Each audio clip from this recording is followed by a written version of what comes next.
各位大家好，今日係2025年嘅3月15日，農曆乙巳蛇年嘅2月17日。我係 Ken 哥哥，歡迎大家又嚟到一石激起千層浪第2集嘅節目。今日 Ken 哥哥懷着既高興又興奮嘅心情，跟大家探討喺香港面對財赤困難，實行開源節流嘅話題。上一集跟大家敘述過，要成功開源節流嘅3個元素，希望大家可以思考一下。開源係一件跟各位市民息息相關嘅事情，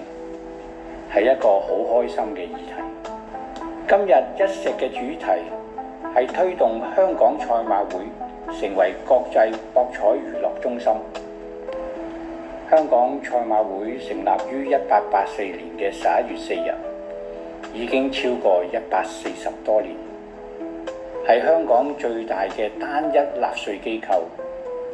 同時亦係香港主要嘅僱主之一。馬會員工人數高達7500名全職，1萬名嘅兼職職員。佢嘅慈善信託基金列為全球10大慈善捐助機構。喺2023至24年度，馬會回饋社會共401億港元，當中包括向香港政府交咗299億嘅博彩稅同埋利得稅等，以及慈善捐款102億，創歷年新高。一個歷史悠久嘅百年基業，為香港市民帶來福祉嘅慈善機構，不單專業人士雲集、人才濟濟，更加係香港一個寶藏。作為香港市民，香港賽馬會嘅成功，值得我哋引以為傲。香港庫房面對財赤，賽馬會係我哋開源嘅一個品牌寶庫。喺佢現有嘅基礎上，要善於運用，令佢發揮潛力，作出貢獻。首先，籃球博彩規範化。香港政府已邀請馬會研究籃球博彩規範化，估計每年為庫房帶嚟10億以上嘅收入，值得市民支持。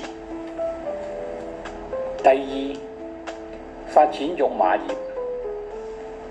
建議馬會增加舉辦更多嘅國際馬壇1級賽嘅賽馬盛事，吸引海外嘅馬迷，藉此刺激旅遊業、酒店業等等嘅周邊行業嘅業務。長遠而言，除咗舉辦頂尖賽事外，增加全球匯合彩池嘅吸引力，讓全世界馬迷可以參與其中之外，馬會要成就賽馬產業、育馬業嘅發展，必須加快進行研究，務求2至3年內可以展開育馬行業。喺亞洲區，日本、韓國、菲律賓、印度等都有育馬業。中國香港喺祖國強大實力嘅支持下，發展育馬業，喺歷史、人才、資源同埋地方各種條件因素之下，不難配出頂級嘅良駒，跟歐澳育馬業者平分秋色，能夠促成育馬業嘅實現。相信馬會除咗提供更多嘅就業機會、創造商機之外，亦可以為香港庫房帶來可觀嘅進帳。第三，籌辦環球6合彩攪珠。賽馬會自1975年接受6合彩投注，擁有豐富嘅經驗、公平公正嘅攪珠，令投注者信任同埋尊重。馬會每週舉行3次嘅六合彩攪珠，深受本港市民歡迎。然而，隨着博彩行業嘅國際化同埋技術嘅發展，通過舉辦環球六合彩博彩，不僅推高頭獎嘅基金，吸引全球嘅目光，還能夠增加博彩稅嘅收入，進一步充實庫房，造福人民。作為舉辦地，香港可鞏固佢作為國際博彩同埋金融中心嘅地位。環球六合彩嘅推動不僅彰顯香港嘅創新能力，仲可以增加旅遊嘅吸引力，推動相關行業嘅發展。所以香港政府應該建議馬會研究同埋籌辦環球六合彩攪珠嘅可行性。由於馬會喺2023年至24年度嘅馬季，透過匯合彩池嘅業務，拓展全球客戶嘅基礎，促進香港賽馬全球化嘅策略，成功為呢一個年度嘅馬季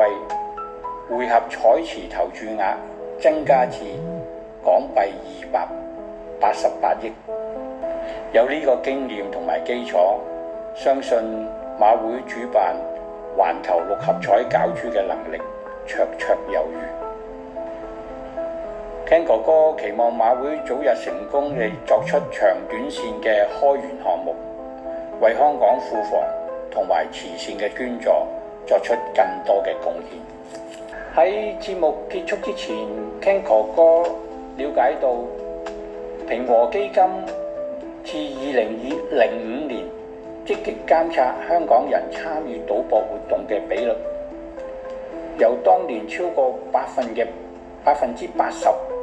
去到2021年嘅39.5%，大幅下降。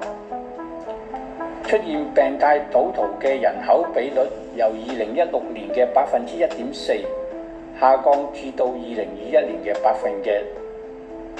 0.45%，而中學生參與賭博活動嘅比率亦呈現下降趨勢。根據呢3方面嘅數字，博彩規範化之後，一嚟參與賭博人口嘅比率都呈下降嘅實況，二嚟既可以有效地打擊非法外圍投注活動，亦可以大幅增加香港庫房嘅收入同埋慈善嘅捐助。最後 Ken 哥哥喺置頂留言區放咗一輯介紹沙田馬場賽馬日有關馬主雙房等嘅短片。該短片係由一位著名嘅 YouTuber 北基大叔嘅精心製作，值得大家欣賞。今日嘅節目時間到此為止，希望大家喜歡今集嘅節目內容。我哋下集再見，拜拜。